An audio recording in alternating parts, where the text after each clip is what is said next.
She used to say I'd never beat her ex. She'd say it with a teasing smile, the kind that hidden eyes behind laughter.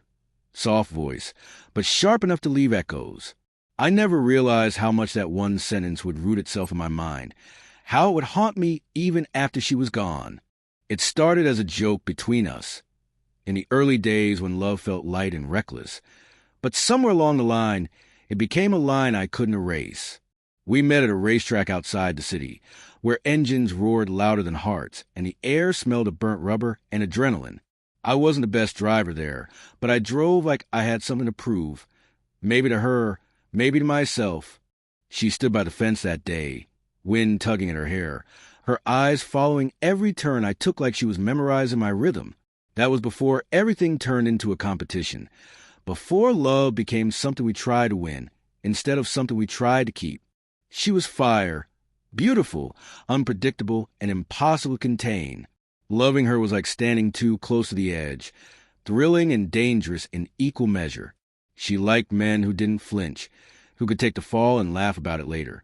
Her ex had been one of them, a professional racer, fast, famous, fearless, and every time she mentioned him, I felt a quiet sting. I tried to ignore it at first, telling myself that she was just reminiscing, but the way her voice softened when she spoke about him, the way her eyes drifted toward the track when she thought I wasn't looking, I could tell she wasn't just remembering. She was comparing, and I was losing. We fought often, not about the big things, but about shadows. Words left unsaid, glances held too long, the ghosts of her past she refused to bury. I wanted to be enough for her, to be the one she'd stop running comparisons for. But every time I came close, she'd pull away. One night, after another argument that went nowhere, she looked me dead in the eyes and said it. "You'll never beat him. You're good, but you're not him." And then she walked away, leaving silence that felt like a punch to the chest. I remember standing there in the half-light of the garage, oil-stained floor beneath me, her perfume still clinging to my jacket, and realizing that maybe she was right. Maybe I was chasing someone else's ghost instead of finding my own road. For weeks, I didn't touch the car. The track felt like a wound I couldn't reopen.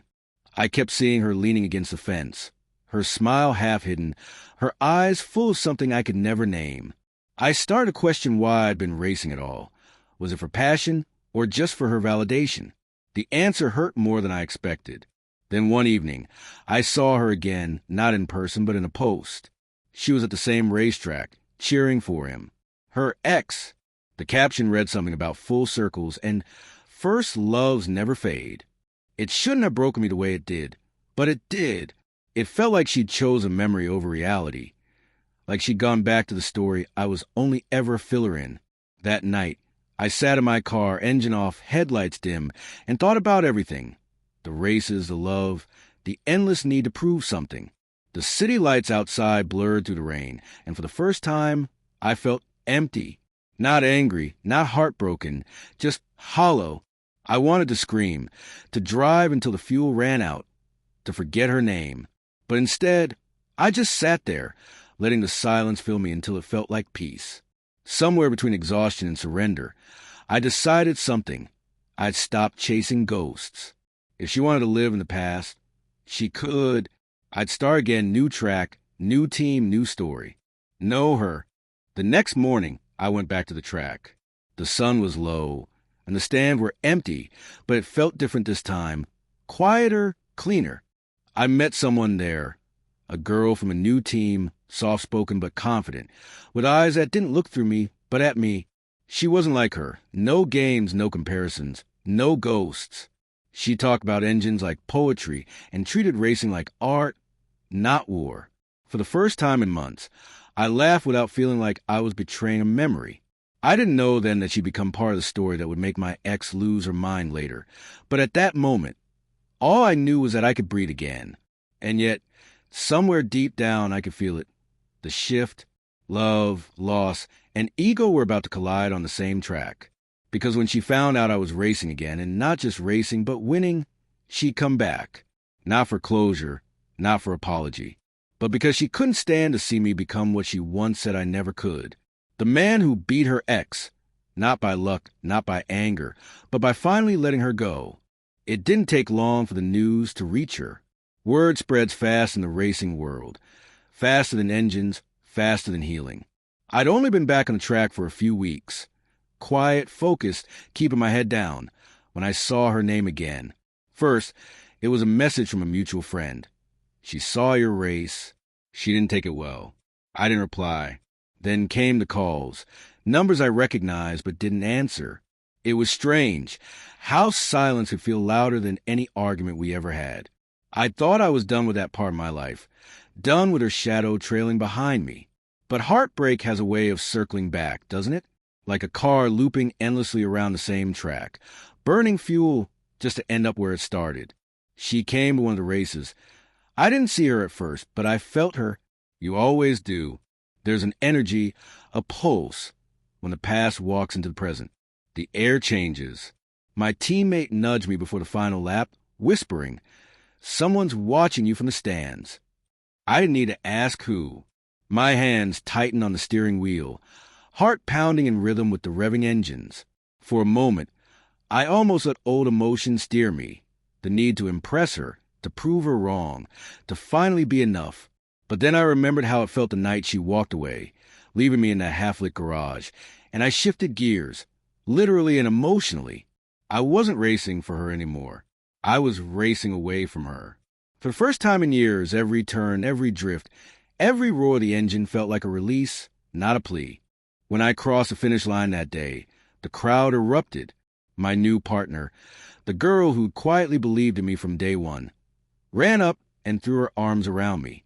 It wasn't a dramatic kiss, not a movie moment, just warmth and quiet pride. And yet I saw her, my ex standing at the back of the stands, hands in her jacket pockets, sunglasses hiding eyes that didn't need hiding. I knew that look, pride tangled with regret, the ache of realizing someone had learned to live without you. She didn't clap. She didn't smile. She just turned and walked away before the confetti even fell. I should have felt triumphant. Instead, all I felt was closure. Not the cinematic kind, but the quiet, adult kind, the one that comes with realizing you don't need revenge to heal, just distance. But healing never sits still. In the days that followed, she started showing up more. Not directly. I'd see her car parked near the track, or her name would appear in comment sections under my racing clips. Sometimes she'd post things that weren't about me but sounded like they were cryptic quotes about betrayal, about men who replaced too easily. I ignored it, mostly. My new girl noticed, but never said much. She had this calm about her, the kind that makes noise embarrassed to exist. One evening, as we were packing up after practice, she said softly, "She's watching you because she misses the version of you that needed her." I didn't respond, but her words stayed with me long after the engines went silent. A week later, everything changed. During a televised event, my biggest race yet, cameras caught a glimpse of her in the audience. The irony was almost cruel. The same girl who once said I'd never beat her ex was now watching me lead the lap against him. The man she'd chosen over me. The professional, the legend, the ghost I'd been chasing for years, was right behind me on the track, trying to reclaim a crown he didn't know he'd already lost. It wasn't just a race anymore. It was history colliding with destiny. Every turn felt heavier, every second louder, and when the checkered flag waved, I crossed first, not by much, but enough to make the air taste different. The crowd went wild, and for a moment, I saw the past dissolve in the noise. My rival, her ex, walked up, shook my hand, gave a tight smile.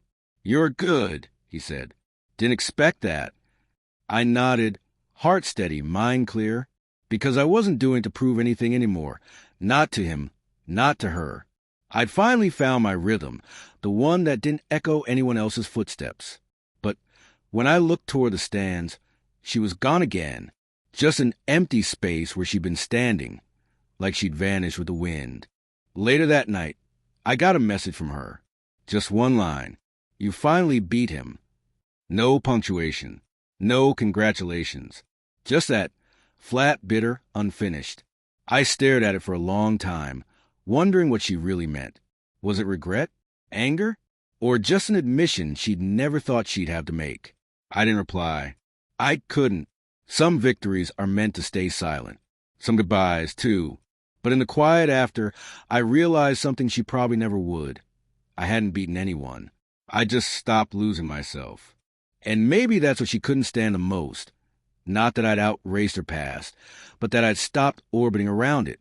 The night after that race, the air felt heavier than usual. Victory should have tasted sweet, but it didn't. Not completely. There's something about unfinished stories that lingers, even when you swear you've moved on. My phone buzzed a few times that night, mostly messages from friends, sponsors, new fans. But one notification sat heavier than the rest. Her name. Again. It wasn't a simple congrats or good race. There was a voice note, short and trembling. I can't stop thinking about that finish about us. I played it once. Twice. Each word sounded like a confession buried under pride. I didn't reply. Instead, I stared out my window, city lights reflecting off the glass, and thought about how strange it is. The people who hurt you are often the same ones who can still make your heart flinch just by saying your name. I told myself to ignore it. I had someone new now, someone who didn't speak in half-truths or test my worth. But love, or what's left of it, has a way of crawling through the cracks you thought you'd sealed.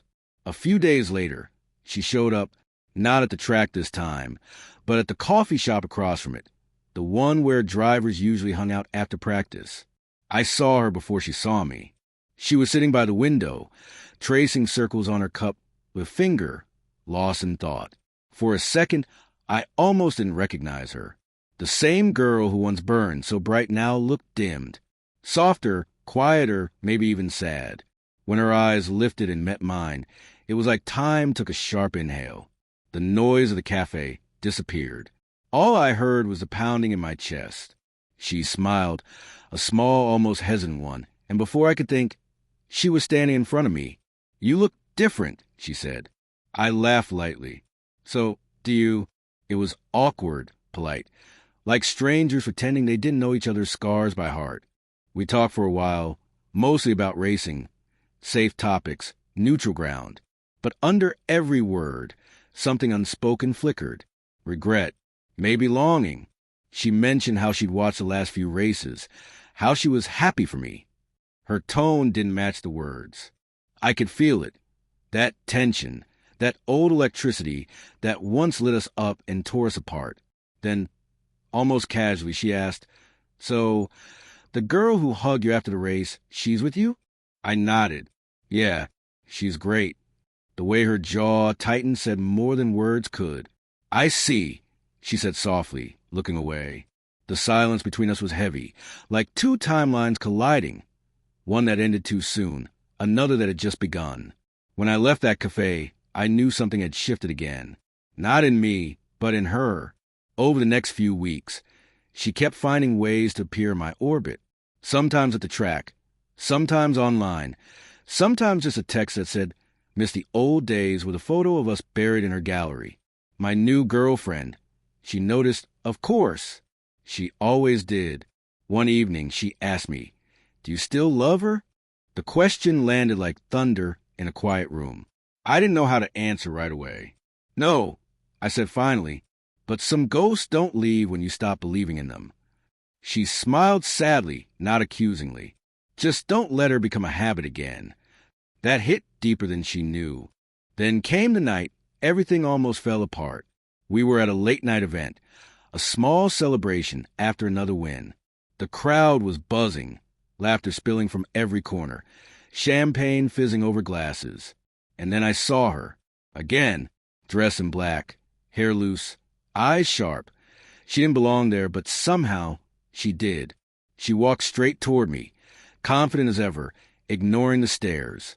"Congratulations," she said, her voice steady but her hands trembling slightly.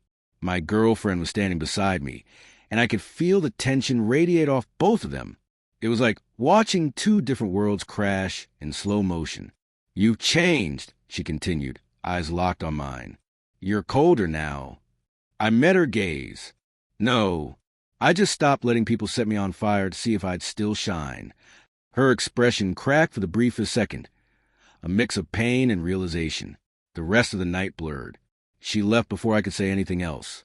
And I didn't chase her. I'd done enough chasing in my life. My girlfriend squeezed my hand gently, saying nothing, just grounding me in a moment. In us. Later, driving home, I thought about what it meant to move on. People romanticize like it's a single moment, a switch you flip, and suddenly you're free. But it isn't. It's waking up every day and choosing not to text back, not to reopen old wounds, not to believe in what-ifs. It's letting silence do what closure couldn't. Still, when I lay in bed that night, I found myself replaying her voice note, the first one, the one she'd sent after the race. There was a crack in her voice when she said my name, a tremor that sounded like truth. I wondered if she was crying that night, somewhere alone, realizing that the man she doubted had finally learned to live without her. I should have felt proud. Instead, all I felt was something softer. Not love, not pity, just a quiet ache for what we could have been if she hadn't needed me to prove myself to be worth loving. And maybe that's what hurt the most, knowing that I'd spent years trying to win her approval when all she ever wanted was to be missed. And now that it was too late. She started showing up more often after that night, not by coincidence anymore, but by intention.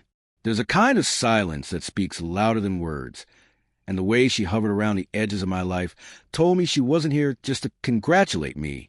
I could feel in the way her messages changed, shorter, sharper, more emotional. The first few were casual. You look focused today. Good race. Then they turned into memories. Remember when we used to watch the sunset after practice? Do you still listen to that song before racing? She wasn't just reaching out. She was reaching back, trying to pull me into the past we'd both outgrown. At first, I ignored it. I told myself she was just nostalgic, maybe lonely. But then one night, my new girlfriend saw the messages. She didn't say anything at first. She just placed my phone on the table and walked away. That silence hurt more than any argument could have. I followed her out to the balcony, the city breathing quietly below us. It's not what you think, I said. She turned, eyes glistening but calm. Then what is it? I hesitated. There are no easy answers when ghosts start texting again. She's just having a hard time letting go. She nodded slowly, crossing her arms. And you? The question hit like a punch. I already did. I whispered. She studied me for a long moment, then said something that stuck with me. Then stop letting her use your silence as hope. That night, I blocked my ex's number. Not out of anger, but mercy for both of us. Still, I knew her. She wouldn't take silence as goodbye. The next week proved me right. She showed up at the track again, this time during practice hours, when only the crew and drivers were supposed to be around. I saw her standing near the pit lane, arms folded, watching me through the glass. My pulse kicked up not from fear, but frustration, not because she was there, but because part of me had expected it. When I stepped out of the car, she approached before anyone could stop her. "So that's it?" she asked, voice trembling with something between anger and heartbreak. "You just erased me?" I took a breath, steadying my tone. "You erased us the day you made me a competition." Her eyes flashed. "You think she loved you like I did? She doesn't even know who you are when you're not winning." I almost laughed, not because it was funny, but because it was exactly the kind of deflection she'd always use when she was losing control. "You don't get to rewrite the story just because you hate how it ended," I said quietly. For a moment, neither of us spoke. The wind carried the smell of asphalt and gasoline, the scent of everything we used to be. She stepped closer, voice soft now, almost pleading. "I made a mistake. That sentence should have meant something once. But now, it just felt like a key that no longer fit any lock." "We both did," I replied. "But that doesn't mean we go back." Her eyes shimmered, a mix of regret and defiance. "You really love her?" she asked. "Yes," I said without hesitation. That was the moment I saw it. The exact second her heart cracked in real time. She blinked, swallowed hard, and whispered, "Then I hope she never hurt you like I did." Then she turned and left, again. But this time, her leaving didn't break me. It freed me. For a few weeks, everything went quiet. No messages, no surprise visits, no ghosts lingering in the crowd. I started breathing easier, laughing more, My girlfriend and I grew closer. She was my calm in a world that had always been chaos. We'd spend late nights on the rooftop, talking about dreams instead of damage. She'd trace her fingers along the scars on my hands, the kind that racing and heartbreak both leave, and say softly, "You're finally learning to drive without looking in the rear view." I thought that was the end of it. I wanted it to be. But closure isn't a straight line.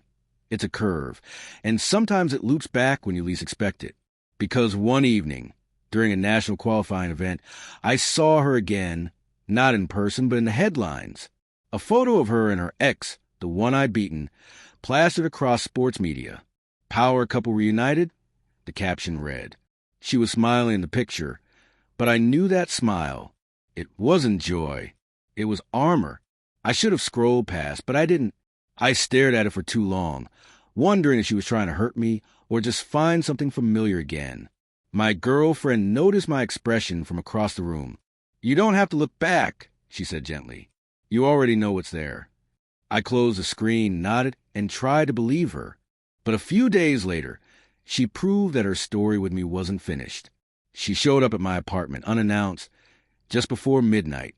Rain soaked her hair, mascara smeared, eyes wild, the kind of broken I used to want to fix.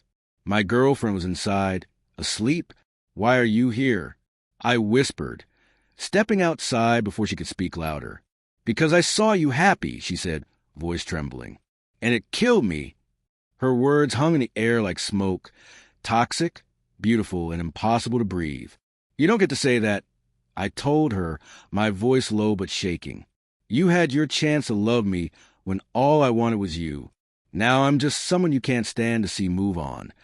She started to cry, quiet at first, then harder. "I didn't know what I had," she said, "and now I can't stand what I lost." I looked at her, really looked, and for the first time, I didn't see the girl who broke me. I saw the woman who didn't know how to love without control. I took a step back, the rain now between us. "Then let this be your closure," I said softly, "because I'm done being the lesson you keep relearning." She stared at me for a long second, eyes full of everything too late to matter, then turned and walked into the storm. I stood there for a while, rain hitting my face, heartbeat steady. I didn't chase her this time. I just let the rain do what always does, wash away what no longer belonged. And when I went back inside, my girlfriend stirred half asleep, whispering, "Everything okay?" I looked at her, the peace, the stability, the love that asked for nothing but presence, and smiled faintly. "Yeah," I said, "everything's finally okay." But deep down, I knew something had shifted again. Because even though I'd chosen peace, the past doesn't die quietly. It lingers, waiting for the next crash. For a while, I thought that night in the rain was the ending, the real one. The kind of ending you don't celebrate, but breathe through. She'd walked away, and I had finally let her. But endings, I learned, don't always stay ended. A few weeks later, her name started surfacing again, not in my messages, but in headlines, whispers, posts. It started with a clip, a live stream she'd done late one night, where she talked about love that left too soon and men who forget too easily. She never said my name, but she didn't have to. Everyone who knew our story knew exactly who she meant. The video spread faster than truth ever could. By morning, my notifications were chaos. Sympathy, curiosity, judgment. The internet doesn't need proof. It just needs a heartbeat to feed on. My girlfriend saw it before I did. She didn't say anything, just slid my phone toward me, her expression unreadable. I watched that video in silence, her voice trembling through the screen, pain spilling into the world for everyone to consume. And even though I'd told myself I was done, my chest tightened anyway. Not because I wanted her back, but because I knew what heartbreak looked like when it had nowhere left to go. The racing community thrives on drama, almost as much as it does on victory. Within days, reporters started asking questions. Was it about you? Are you still in touch? How does your girlfriend feel? I dodged them as best I could, focusing on my training, but the weight of her words followed me everywhere. Every race, every event, every quiet dinner turned into speculation. My girlfriend, always composed, began to crumble at the edges. "She's haunting us," she said one night, her voice cracking for the first time since I'd known her. "You told me it was over, but she's still here, everywhere." I tried to hold her, to explain that I couldn't control what someone else did with their pain, but deep down, I knew she wasn't wrong. Some ghosts don't linger because we invite them. They linger because they still know the way in. The pressure built slowly, like the tension before a crash. My sponsors began calling, asking if I wanted to issue a statement. The idea felt wrong, to turn something that had once been love into a press release. But silence was being twisted into guilt. Every time she posted something cryptic, a photo of a racetrack, an old message, a quote about unfinished love, the comments exploded with theories. The story wasn't ours anymore. It belonged to everyone watching. And in the middle of it all, my girlfriend started to pull away. Not in anger, but in exhaustion. "I didn't sign up to be compared to a ghost," she said one morning, her voice barely above a whisper. I didn't know how to argue with that, because she was right. I hadn't either. Then came the worst night of all, the charity gala.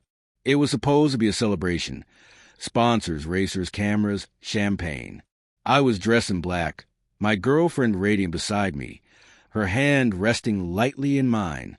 The flash of cameras felt familiar, almost comforting, until I saw her. She walked in late, in a crimson dress that burned under the lights, her smile too calm to be casual. The room shifted. Whispers began immediately, the air thick with unspoken history. She came straight toward us, every step deliberate, and for a split second, it felt like the universe was replaying an old scene just to see if I'd fall again. "Congratulations," she said, voice smooth, practiced. "I heard about your new record." My girlfriend's hand tightened in mine. "Thank you," I replied evenly. "I hope you're doing better." She laughed softly, a sound that didn't reach her eyes. "Better? Maybe. But you know what they say, some wins don't feel like victories." Then she looked at my girlfriend. "Take care of him. He has a habit of forgetting people who built him." The sentence hit like a knife disguised as kindness. We left early that night. The ride home was quiet, heavy. Streetlights flashed across her face, painting streaks of sadness I didn't know how to wipe away. "She's not done," my girlfriend said finally, "and I don't think she'll stop until she ruins this." I didn't respond, because deep down, I feared she was right. The next morning proved it. My inbox was full again, messages from journalists, strangers, even old friends asking if the rumors were true. Someone had leaked old photos, ones of me and her, years ago, back when love still looked like forever. The internet tore through them like wildfire. Every image came with a caption. Every smile turned into evidence. And in the middle of it all, my girlfriend's trust began to fracture. Not because she doubted me, but because she was tired of defending something that shouldn't need defense. Days turned into weeks. The noise didn't fade. It just changed shape. I tried to stay focused on racing, but even the track, my sanctuary, felt tainted now. Reporters waited by the gates, cameras ready. Fans held up signs with her quotes instead of my stats. I'd gone from a racer to a storyline, from a man chasing speed to a man being chased by his past. And in all that chaos, I started questioning everything. Not about her, but about me. Maybe she wasn't the only one who couldn't let go. Maybe, somewhere in all that pain and pride, I kept a part of her alive just to prove I'd survived her. One evening, after practice, my girlfriend found me sitting alone in the dark, helmet beside me, the sound of the cooling engine fading. She sat down quietly and said, "You know, I'm not angry anymore. I'm just tired. I love you, but I can't fight someone who isn't even here." I turned to her, eyes stinging, and whispered, "Then don't. I'll handle it." But she shook her head. "No, you can't fix someone who doesn't want to heal. You just have to stop letting them hurt you." She stood, kissed my forehead, and walked away, not out of anger, but peace. The kind that ends things for real. I watched her leave, knowing I might have just lost the only person who truly stayed. And when I was finally alone, the quiet roared. Maybe she'd won after all, not because I still loved her, but because I still felt her everywhere I went. It took me days to decide whether to see her again. I told myself I didn't owe her anything. Not a word, not an explanation. But silence had become its own kind of noise. Everywhere I went, her shadow followed. The media, the fans, the whispers, all feeding off a story that wasn't theirs to tell. I wanted to end it, not with anger, not with revenge, but with clarity. So I texted her one line, simple and final, "We need to talk." She replied within minutes, as if she'd been waiting for it all along. "Name the place." I chose the old racetrack, the one outside the city where we first met, the one that used the smell of hope and high-octane dreams. It felt poetic, almost cruel, to meet there again after everything we burned through. When I arrived, the sun was setting behind the stands, bleeding orange into the fading blue. The world felt quieter there, as if it remembered what we used to be, but had already forgiven us for ruining it. She was already waiting, leaning against the fence, wearing the same leather jacket she'd worn years ago. Time hadn't aged her much, but pain had. Her eyes looked older, softer, heavy with things left unsaid. When she saw me, she smiled faintly, almost shyly, like she didn't know how to stand in front of me without pretending. "You still pick the same places," she said. "Maybe because I still owe them closure." I replied. We stood there for a while, not talking, just breathing in the weight of what used to be. Finally, she broke the silence. "You hate me, don't you?" she asked. Her voice wasn't defensive. It was fragile, like she already knew the answer. "No," I said quietly. "If I did, it would mean I still care that way. I don't. I just don't understand why you can't let me go." She laughed under her breath, a bitter sound. "You think I wanted any of this? The posts, the rumors, the mess? She trailed off, her eyes glistening. "I didn't know how else to make you hear me again." I took a step closer, the gravel crunching beneath my boots. "Hear you? You had years to talk, and every time I tried, you turned love into a race. You said I'd never beat him, and maybe that was true back then. But I never realized the real race wasn't against him. It was against your ghosts." She looked down, her jaw trembling. "I know," she whispered, "and I lost. I thought breaking you would make me feel powerful, but it only showed me how small I really was." Her honesty hit harder than any insult ever could. For the first time, I saw the truth behind all her chaos. She wasn't cruel. She was broken in ways that didn't know how to love without hurting. "You didn't lose," I said softly. "You just kept trying to rewrite endings that were already written." She met my gaze, eyes raw and wet. "Do you love her?" she asked suddenly. I didn't hesitate. "Yes." She swallowed hard, blinking back tears. "And does she love you?" "She did," I said, "until all of this." The words made her flinch. "You ruined that," I continued, not as an accusation, but as a fact. "You turned pain into performance, and now she's gone because of it." Her lips trembled. "I never meant to ruin anything. I just couldn't stand the thought of you being okay without me." I nodded slowly. "That's the difference between us. You love to be needed. I just wanted to be free." The wind picked up, carrying the faint echo of engines long gone. For a moment, we both looked out at the track. The loops, the straight lines, the ghosts of our younger selves chasing dreams that no longer mattered. "You know what's funny?" I said quietly. "Back then, I thought love was supposed to hurt. I thought passion meant chaos, jealousy, fire. But now I know it's supposed to feel like calm, like standing still and still feeling enough." She wiped her tears with the back of her hand, laughing softly through the pain. "I wouldn't know how to love like that." I smiled faintly. "You could, if you ever stopped needing to win." We talked for hours, not about the past, but about the ruins it left behind. She told me how her life had unraveled after I left, how she tried to fill the void with noise, attention, people who didn't stay. She admitted she'd seen every one of my races, that she cried watching me cross the finish line with someone else by my side. "You were supposed to fall apart without me," she said bitterly. "Instead, you got better." I looked at her gently. "And you could too, if you stopped holding on to the version of me that loved you at my worst." She exhaled shakily, nodding, as if the truth was both a wound and a cure. When it was time to leave, she walked me to my car. The sky had turned violet. The track bathed in shadows. "So this is it?" she asked. "This is goodbye?" I nodded. "The real one." She bit her lip, eyes glimmering. "Then tell me something before you go. Did you ever forgive me?" I paused, hand resting on the car door. Forgiveness isn't about saying it's okay. It's about saying it's over. "So, yeah, I did." She smiled then, not the cruel kind, not the prideful one, but something honest, almost grateful. "Then maybe I can start forgiving myself," she said softly. I got in the car and started the engine.